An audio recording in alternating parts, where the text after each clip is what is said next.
5202. Yes. Yes, the minority leader, what is the issue? What's your intervention?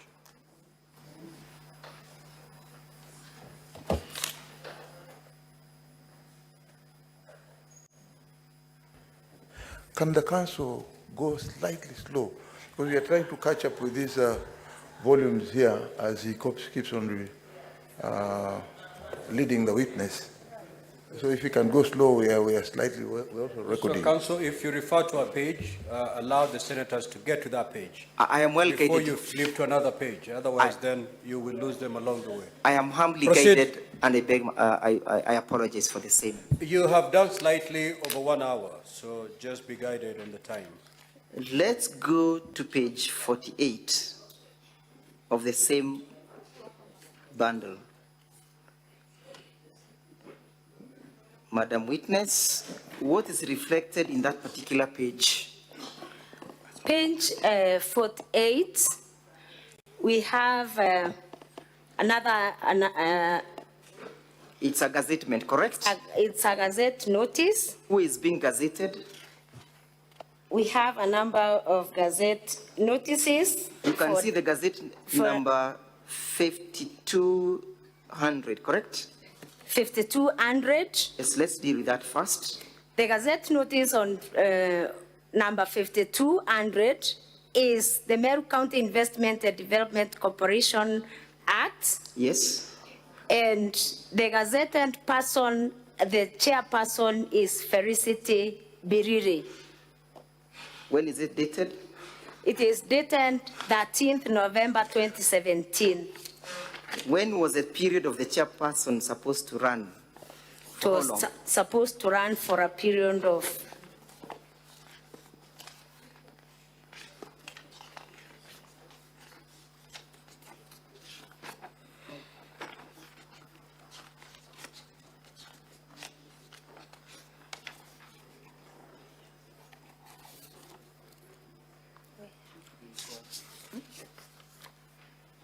Yes, from the Act. When was it supposed to run?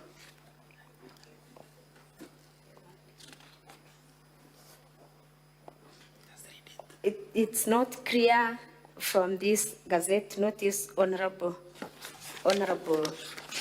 When was their term of service supposed to expire? 3 years? 3 years. Yes. With renewable term, correct? Yes. So was the term of the persons appearing on that particular page ever renewed? No. Look at page 55.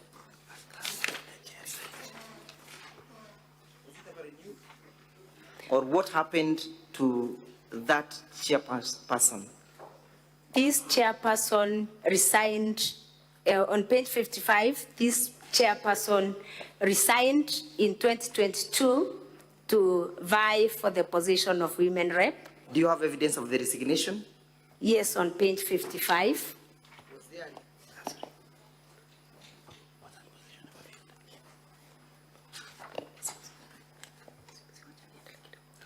Was the position ever filled? No. Pursuant to the resignation? No. What is the status of that chairmanship? Still vacant. Still vacant. And were they expending all these amounts while the position is vacant? The evidence that you give us at page 383? Yes. Is that... Let's go to the next gazettement. At page 49. You can see where we have the gazette notice number 5202, yes? Yes. You can see that it relates to the Meru County Revenue Board, correct? Yes. You can read that the gazettement was done to run for a period of 3 years, correct? Yes. And that it was done, the appointment was done pursuant to section 4, subsection 1 of the Meru County Government Revenue Board, correct? Yes. Who was being gazetted? The chairman, Meru County Revenue Board. And he was gazetted on the 14th of December 2027, correct? 2017. When was his term 14 supposed to December expire? 2017. And upon the expiry, was it ever extended? No, Look at page 52.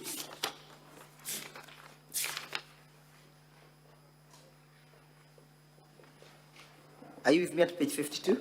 yes, Have you seen another subsequent gazettement, number 38, yes, being gazetted by the governor then, Kiraito Murungi, yes, whose term is being extended? for the chairperson, The chairperson. yes. When was it supposed to expire? From which date was it gazetted? 2020, How long was it supposed to run again? 3 years, When then was it supposed to expire? 2023, 2023. yes. Which year? Which month? November 2023, Did that month fall due? yes, Was there an appointment? no, Let's go back again to page 383, where we have that table. And kindly, let's go to paragraph 4, correct? yes, Again, we repeat what we did. That is the Meru County Revenue Board, correct? yes, And the allocation was that of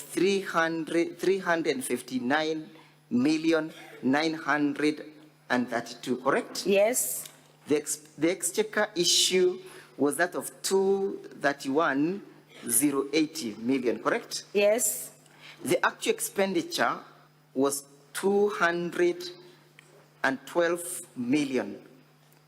Yes? yes. Kindly confirm whether or not that expenditure was done in the absence of the chair. Yes, Why is it important to have a chair of the board?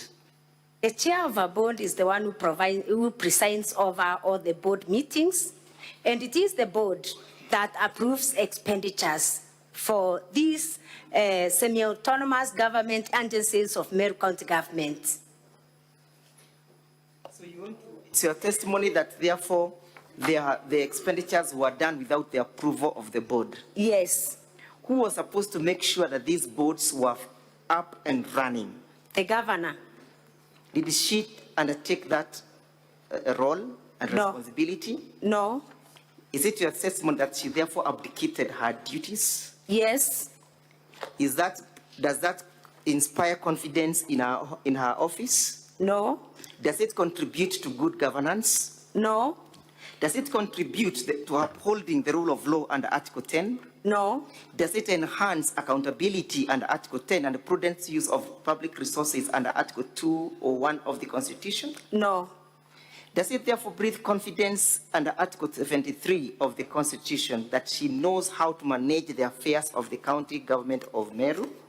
no, Is it a ground that meets the impeachment under Article 181 of the Constitution as read together with the Section 33 of the Constitution? yes, Is it your prayer, therefore, that the Senate should uphold and consider this ground as fully substantiated? yes, Let's go again to